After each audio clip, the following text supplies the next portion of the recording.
Hello students, welcome to my channel. In last class, we have studied about EDL and its applications. In this class, we will study about fundamental theorem of arithmetic और इसके बाद factorisation पे बात करेंगे. तो उससे पहले composite number को समझ लेते हैं. What are composite numbers? Composite number basically कोई इतनी टफ चीज नहीं है. All other numbers rather than prime numbers भी हम कह सकते हैं. प्राइम नंबर्स के अलावा, यानी कि प्राइम नंबर्स क्या होता है जिसके एग्जैक्टली टू फैक्टर होते हैं. तो मोर देन टू फैक्टर, अगर मैं इजी भाषा में इजी लैंग्वेज में बात करूं, more than two factors, if any number है more than two factors it is a composite number. Suppose कीजिए 14 एक नंबर है, इसके फैक्टर क्या है 2 इंटू 7 इंटू 1 या 14 इंटू 1. तो अगर इसके पास सिर्फ ये फैक्टर होते कि 1 एंड इटसेल्फ, तो इसको हम प्राइम नंबर बोलते हैं. ठीक है, लेकिन यहाँ पे हमारे पास के अलावा भी इसके पास क्या है फैक्टर्स है, तो ये कॉम्पोजिट नंबर है. तो कॉम्पोजिट नंबर से मुझे मिलती है फंडामेंटल थ्योरम ऑफ अरिथमेटिक. तो कोई भी कॉम्पोजिट नंबर अगर मेरे पास है, जैसे 14 को दोबारा लेता हूँ, तो 14 के अगर मैं सभी छोटे फैक्टर्स करना चाहूँ तो क्या है 2 एंड 7 और 1 भी ले सकते हैं. ठीक है, नेसेसरी नहीं है. तो 2 एंड 7 क्या है प्राइम नंबर से है? नहीं है, बिल्कुल है जी. और इसी को हम उल्टा भी लिख सकते हैं, 7 इंटू 2 भी लिख सकते हैं. ठीक है, तो यही आपका क्या है फंडामेंटल थ्योरम ऑफ अरिथमेटिक है. मीनिंग कि किसी भी कॉम्पोजिट नंबर्स के प्राइम फैक्टर्स की फॉर्म में हम ब्रेक कर सकते हैं. और वो प्राइम फैक्टराइजेशन क्या होता है? यूनिक होता है. क्या होता है बोला? यूनिक होता है. यूनिक मींस कि 2 एंड 7 के अलावा ऐसा कोई प्राइम फैक्टराइजेशन होता है. प्राइम फैक्टराइजेशन, ध्यान दीजिएगा, मैंने कहा प्राइम फैक्टराइजेशन किसी भी नंबर का, जिसको आप 9 इंटू 3 भी लिख सकते हैं ना, लेकिन इसको आप प्राइम फैक्टराइजेशन नहीं कहोगे. This is not a prime factorization. क्यों? क्योंकि इसमें प्राइम नहीं आया. प्राइम फैक्टराइजेशन क्या है इस नंबर का? 3 इंटू 3 इंटू 3. ठीक है, तो ये क्या है प्राइम फैक्टराइजेशन और ये यूनिक है. इसके अलावा कुछ और हो सकता है क्या प्राइम फैक्टराइजेशन? जैसा मतलब प्राइम फैक्टराइजेशन मतलब इसके ऐसे फैक्टर हो सकते हैं जो प्राइम नंबर आए, लेकिन इसके अलावा कुछ और नहीं हो सकता है. यूनिक है, यानी कि यही होगा. ठीक है, और कोई नंबर ले लीजिए, चलिए 50 ले लीजिए. 2 इंटू 5 इंटू 5, इसके अगर आप फैक्टर करते हैं, सही है, 2 5 जा 10 5 जा 50. तो ये प्राइम नंबर्स हैं, प्राइम फॉर्म में. तो प्राइम फैक्टराइजेशन क्या है? यूनिक है. और इसका ऑर्डर क्या हो सकता है? डिफरेंट भी हो सकता है. इसको मैं अलग अलग तरीके से भी लिख सकता हूं, लेकिन ये रहेगा यूनिक, यानी कि इन तीनों के अलावा और कोई इसका फैक्टर नहीं होगा. This is called fundamental theorem of arithmetic about prime factorization. ठीक है, कंपोजिट नंबर समझ में आ गया होगा, प्राइम फैक्टराइजेशन समझ में आ गया, और फंडामेंटल थ्योरम ऑफ अरिथमेटिक भी समझ में आ गया. ठीक है, अगर मैं आपके लिए एक बार इसकी डेफिनेशन पढ़ता हूं जो आपकी बुक में लिखी हुई है. Every composite number can be expressed as a product of primes and this factorization is unique apart from the order in which the prime factors occur. ठीक है, वही बात मैंने आपको समझाई कि किसी भी कॉम्पोजिट नंबर का प्राइम फैक्टराइजेशन जो है वो यूनिक होता है, उसका ऑर्डर अलग अलग हो सकता है. ठीक है, उसको प्राइम फैक्टर्स में हम क्या कर सकते हैं? लिख सकते हैं. चलिए डिस्कशन को आगे बढ़ाते हैं. डिस्कशन थोड़ा आगे ले सकते हैं. एलसीएम एंड एचसीएफ, ये सबको पता है क्या होता है, कैसे निकालते हैं, हम डिस्कशन नहीं करेंगे. अभी एग्जांपल्स देखेंगे, क्वेश्चन देखेंगे. एलसीएम एचसीएफ निकालना नहीं आता होगा, सीख लेंगे, कोई बड़ी बात नहीं है. एलसीएम एचसीएफ ये सबको पता है. ठीक है, least common multiple, highest common factor. तो अगर मेरे पास दो नंबर्स हैं ए एंड बी, ठीक है, ए एंड बी, ठीक है, तो ए एंड बी और उसके एचसीएफ एलसीएम में क्या रिलेशन होता है सीख लीजिए. HCF of any two number into LCM of these numbers again is always equals to product of these numbers. तो यानी कि इसका कहने का मतलब क्या है कि अगर आप दो नंबर्स का एचसीएफ निकालते हैं और उसी का एलसीएम निकालते हैं, अब उसके एचसीएफ और एलसीएम का आपस में अगर मल्टीप्लाई करते हैं तो वो उन दोनों नंबर्स के मल्टीप्लाई के इक्वल आता है. तो इसकी हेल्प से आप हमेशा क्वेश्चन को वेरीफाई भी कर सकते हैं. अगर आपको डाउट हो रहा है कि आपने सॉल्यूशन सही निकाला है नहीं निकाला, आपके पास क्वेश्चन आया एचसीएफ और एलसीएम का, तो मल्टीप्लाई करके देखिए वो नंबर्स के मल्टीप्लाई के इक्वल ही आएगा. ठीक है, तो this discussion is sufficient for exercise number 1.2. आपकी जो नेक्स्ट एक्सरसाइज है उसके लिए डिस्कशन काफी है. तो मैं सीधे अब आता हूँ आपकी एक्सरसाइज 1.2 पे. एक्सरसाइज 1.2 अगर हम लेते हैं तो फर्स्ट क्वेश्चन है कि जो नंबर्स आपको दिए हैं उनको प्राइम फैक्टराइजेशन में बांट दीजिए. आपको प्राइम फैक्टराइजेशन करना आता है, फिर भी अगर किसी को दिक्कत है तो मैं यहाँ पे बता रहा हूँ कैसे करना. तो 140 नंबर है, सबसे छोटा नंबर, सबसे छोटा प्राइम नंबर. प्राइम फैक्टराइजेशन मांगा आपसे, नॉर्मल फैक्टराइजेशन नहीं मांगा. फैक्टराइजेशन और प्राइम फैक्टराइजेशन डिफरेंस होता है, इतना पता होना चाहिए आप लोगों को. ठीक है, फैक्टराइजेशन मतलब कोई फैक्टर निकाल लो, 140 का फैक्टर 140 इंटू 1, 70 इंटू 2, 35 इंटू 4, ये सब क्या है, इसके फैक्टर्स हैं। लेकिन प्राइम फैक्टर कहा तो उसके फैक्टर्स ओनली क्या आने चाहिए, प्राइम नंबर्स आने चाहिए, ठीक है। तो सबसे छोटा प्राइम नंबर जो इसको डिवाइड करेगा वो क्या होता है, 2 होता है। आपको डिविजिबिलिटी टेस्ट आना चाहिए, ठीक है। अगर आप लोगों को डिविजिबल टेस्ट नहीं आता है तो कमेंट बॉक्स में लिखिएगा।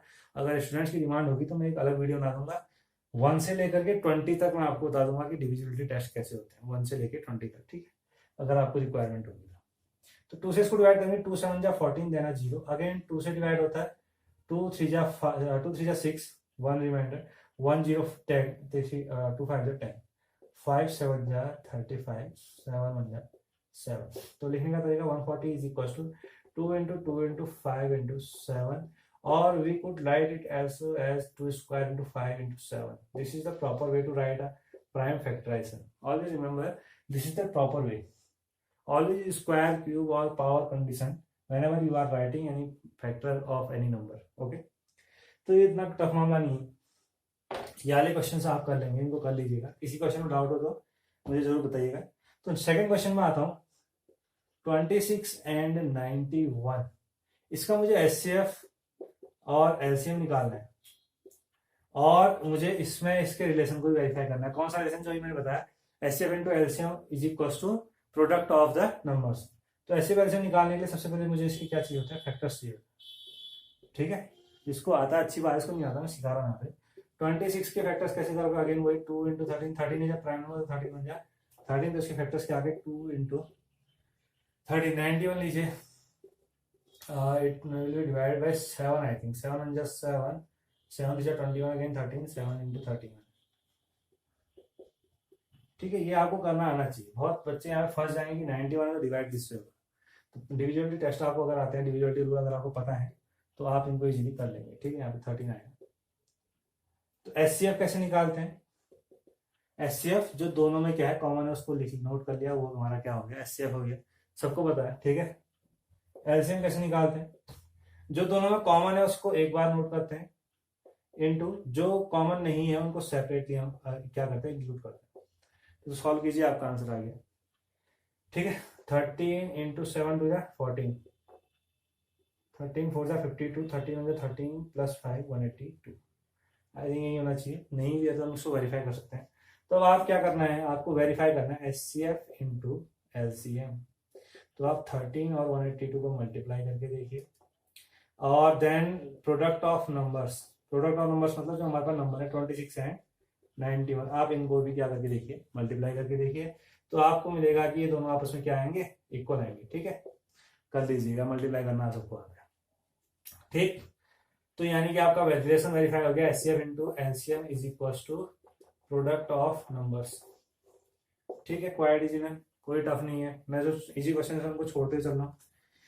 3 नंबर्स का आपको, अब इसके बाद जो थर्ड क्वेश्चन है, डायरेक्ट थर्ड क्वेश्चन देखिए, उसकी जो पार्ट्स है उनको आपके लिए छोड़ रहा हूँ। अगर कोई पार्ट्स, अगर आपको किसी में दिक्कत होती है तो क्वेश्चन को आप नीचे नोट करके दीजिए, मैं उसको डिस्कस कर लिया करूंगा यहाँ पे, ठीक है। बाकी चीजें हम टाइम वेस्ट नहीं करेंगे यहाँ पर। थर्ड क्वेश्चन है 12 15 एंड 21, इसका मुझे क्या चाहिए, एचसीएफ भी चाहिए, एलसीएम भी चाहिए,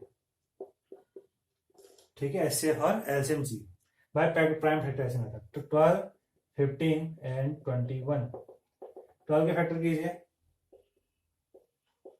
ये आएगा। जिसको नहीं आता प्रॉपरली उसको अच्छे से सॉल्व करके करिए, ठीक है।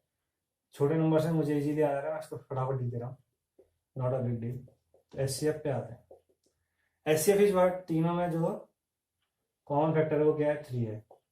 एलसीएम, एलसीएम अगेन कॉमन कौन है, 3 है, और जो बच गया उसको एच कॉपी कर देंगे, 3 into 2 into 2 into 5 into 7, 420, HCF LCM calculated, ठीक है। कोई डिफिकल्ट चीज नहीं। 4 हमें एचसीएफ गिवन है, HCF of 306 and 657 is equals to 9, and LCM of 306 and 657 is to be calculated. जो हमें कैलकुलेट करना है वो क्या है, एलसीएम। इसका मीनिंग समझ रहे हैं कि 306 306 एंड 657 इन दोनों नंबर्स का एचसीएफ कितना है, 9 है। आपको इसका क्या निकालना है, एलसीएम निकालना है। बहुत इजी, हमने सीखा, क्या सीखा था, HCF into LCM is equal to product of numbers, ठीक है। तो एचसीएफ कितना है हमारे पास, 9, HCF ऑफ नंबर्स इज 9। तो सपोज कीजिए हमारे पास जो एलसीएम वो कितना है, x है, तो LCM is equal to x। a into b, a and b are numbers 306 and 657, x is equals to 306 into 657 upon 9। I think ये सॉल्व करना आपको आएगा, इजी है। 3 से कट कर लीजिए, 3 3 जा 9, 3 1 जा 3 0 3 3 3 जा 9 एंड 3 4 जा 12, 34 और 657 को मल्टीप्लाई कीजिए, आपके पास आपका सेकंड नंबर, सॉरी आपके पास आपका एलसीएम क्या आ गया, कैलकुलेटेड हो गया। ठीक है, आंसर सिंपल है, कोई बड़ी बात नहीं है। नेक्स्ट क्वेश्चन है, check whether 6 to the power n, question number 5, check whether 6 to the power n is ends with the digit 0 और नॉट। क्वेश्चन क्या है, check that 6 to the power n can end with digit 0। इसका meaning क्या है question का, पहले समझिए। Where n is a natural number, n क्या है हमारे पास, नेचुरल नंबर। ठीक है, n is a natural number. देखिए क्वेश्चन क्या करना चाह रहा है कि 6 की पावर n की जगह पे कोई भी वैल्यू अगर आती है, n की जगह पे कोई भी एक नेचुरल नंबर आता है, 6 की पावर 1 कितना होता है, 6 होता है, 6 की पावर 2 कितना होता है, 36 होता है, 6 की पावर 3 कितना होता है, 216 होता है। इसी तरह से आप आगे करते रहिए। तो क्या जो n डिजिट आ रही है क्या वो 0 आती है, तो यहाँ पे तो आपको देख के समझ नहीं आ रही है, ठीक है ना। लेकिन आप इस तरह से सॉल्व नहीं करेंगे इस क्वेश्चन को, आपको इसका रीजन देना पड़ेगा प्रॉपरली। ठीक है, ये तो मैंने क्वेश्चन समझाने के लिए आपको बताया, तो इसका रीजन क्या है। देखिए कोई भी एक नंबर लीजिए, 2170, लेट्स से लास्ट में कितना है, 0 है। तो कोई भी नंबर जो 0 पे एंड होता है तो उसके प्राइम फैक्टराइजेशन क्या होगा, प्राइम फैक्टराइजेशन में दो ऐसे नंबर हैं जो जरूर आएंगे, 2 and 5। इन दोनों के मल्टीप्लाई के बिना 10 आना पॉसिबल नहीं है, और 10 जब किसी नंबर पे मल्टीप्लाई होगा तभी वो क्या दे पाएगा, लास्ट डिजिट 0। समझ में आती है बात। किसी भी वैल्यू को अगर एंड होना है 0 पे तो उसके प्राइम फैक्टराइजेशन में 2 और 5 का होना जरूरी है, तभी वो क्या दे पाएगा आपको, लास्ट में 0 डिजिट दे पाएगा। इतनी बात समझ में आती है। तो यही आपका फंडा है इस क्वेश्चन को सॉल्व करने का। और इस तरह के और भी कोई क्वेश्चन आपके पास एग्जाम में आते हैं तो बहुत इजी तरीका है, आपको क्या करना है, सिंपल से उस नंबर का क्या करना है, फैक्टराइजेशन करिए, 2 into 3 to the power n। ठीक है, 2 तो प्रेजेंट हुआ लेकिन 5% है क्या, नहीं है, तो 5% नहीं है, इसका मतलब इससे हमें 10 नहीं मिल पाएगा, और 10 नहीं मिल पाएगा तो 0 पे ये एंड नहीं होगा। क्लियर। तो हम इसका रीजन क्या लिख देंगे, since in this question, since 6 to the power n does since the prime factorization of 6 does not contain 2 and 5 as prime factors, hence it will never be end with the digit 0। That's it, simple फंडा है, आगे बात समझ। चलिए आज लेते हैं, question करते हैं। ठीक है, एक्सरसाइज 1.1 हम कल कंटिन्यू करेंगे इससे आगे। ठीक, तो आज के सेशन में आपके लिए इतना ही है मेरे पास। नेक्स्ट सेशन में आगे के क्वेश्चन, 2 क्वेश्चन बचते हैं आपके पास, और उसके बाद एक मोस्ट इंपोर्टेंट टॉपिक है आपका इरेशनल नंबर प्रूफ करना, उसको हम डिस्कस करेंगे। ठीक।